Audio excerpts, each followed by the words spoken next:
Discretionary fiscal policy was very deliberate. We changed government spending or taxes to achieve a specific outcome. That is, we wanted to close an expansionary gap or close a recessionary gap. And so we could have a stimulus package that increased government spending and lowered taxes to close the recessionary gap.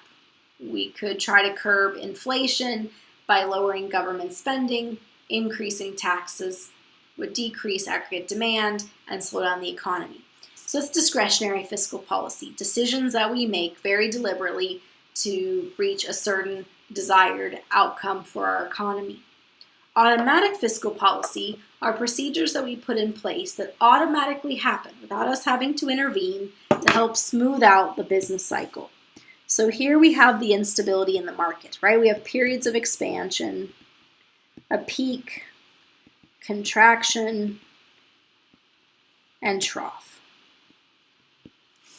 And the idea with automatic fiscal policy is to kind of lop off the peaks and lop off the troughs so that you don't have the extremes. That kind of helps smooth out the business cycle.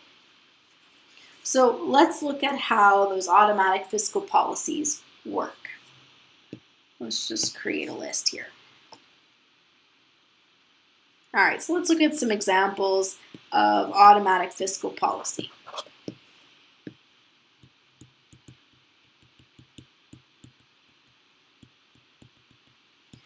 So the first one we want to look at is our progressive tax system.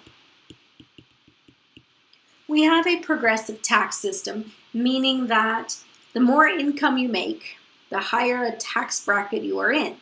And lower incomes pay less of a percentage in terms of their taxes, and higher incomes pay a higher percentage in terms of their taxes.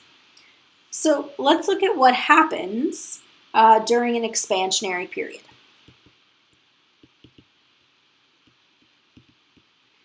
So the economy is booming, doing well, expanding. Well, if the economy is expanding, then what's happening is our income is going up.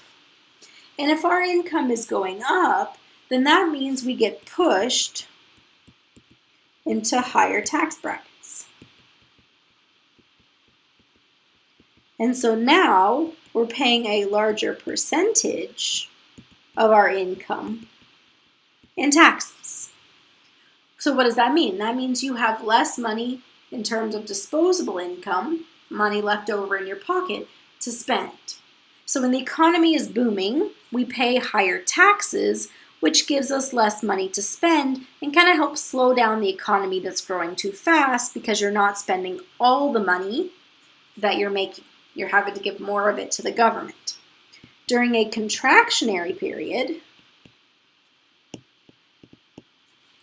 our income is going down, and as your income falls, you fall into lower tax brackets.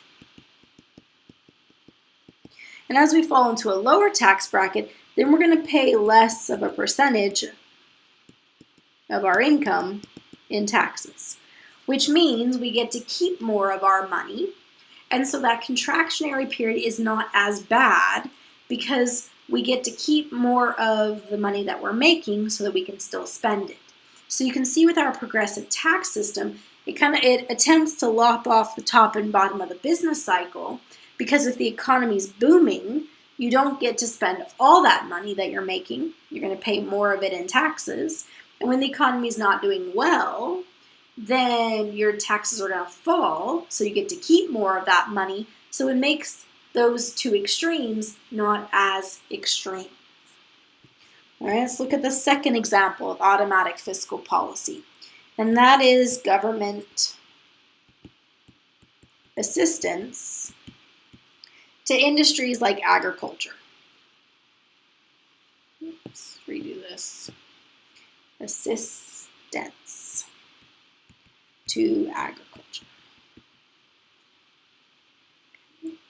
So government assistance to agriculture, these are subsidies, and the subsidies are tied to the commodity prices. So let's look at how this works. All right, expansionary period.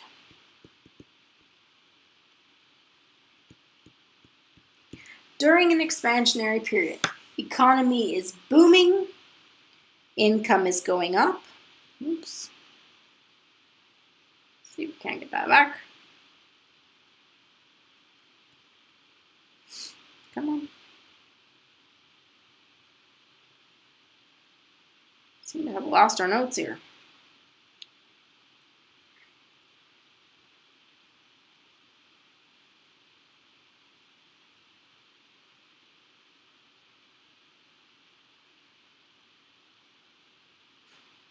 I don't know where they went. All right, so we'll just keep adding. Hopefully you have them. All right, 2, government assistance. Government assistance to agriculture. And then when it comes to government assistance to agriculture, so let's look at an expansionary period. During the expansionary period, right, income goes up, economy's booming, we're doing well. Well, when the economy is doing well and our income increases, then what that means is that aggregate expenditures, total spending, has gone up. And so aggregate demand for goods and service in our economy have gone up. And of course, on a graph, if aggregate demand increases, what happens to prices? Right? Prices go up. So if our income goes up and we spend more, then that's going to drive up prices, including commodity prices, prices on agriculture. Well, if prices go up, the subsidies go down. So government assistance to agriculture, we have subsidies, and the subsidies are tied to commodity prices.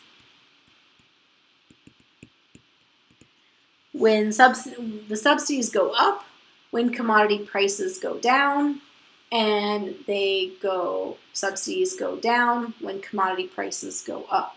So expansionary periods, when there's increased income in the population and demand has increased, that's driving up the price, and the subsidies then go down.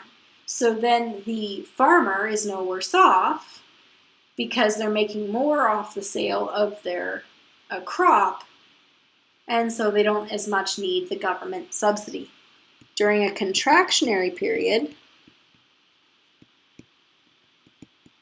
when people's income has declined, then of course our total spending is going to be less, aggregate demand for goods and services is going to be less. Here's aggregate demand, aggregate supply. Aggregate demand decreases, which makes prices go down, so we start to see deflation during contractionary periods. Well, when the prices of commodities fall, the subsidies go up. And so if you're a farmer during a recession, as the price of your product falls, the government will pay you more, so it helps to stable or balance it out, so you're not as adversely affected by the contraction in the economy. The third automatic fiscal policy is that of employment insurance.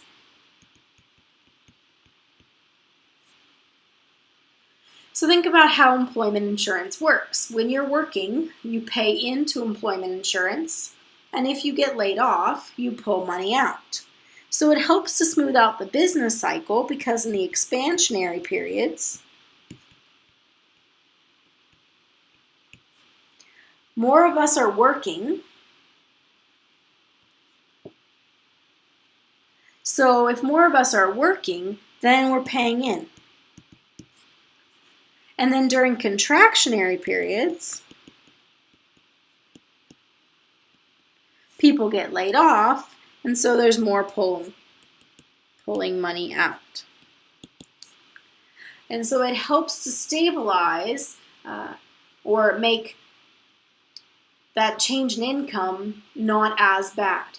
So when you get paid, you don't get to keep it all because a portion of that paycheck has to go to pay employment insurance. You don't get to keep all the money you make. And when the economy has contracted, if you get laid off, you get employment insurance, so the contractionary period is not as bad. So we're lopping off the top and the bottom of the business cycle. So the economy is not growing as fast because not all of the money do you get to keep. And then the recessions aren't as bad because you're not completely without money. You get some employment insurance. So automatic fiscal policies are really about reducing the extremes, giving you a bit less money during the economy boom times, giving you more money during the economy contracting times so that there's less variability over time.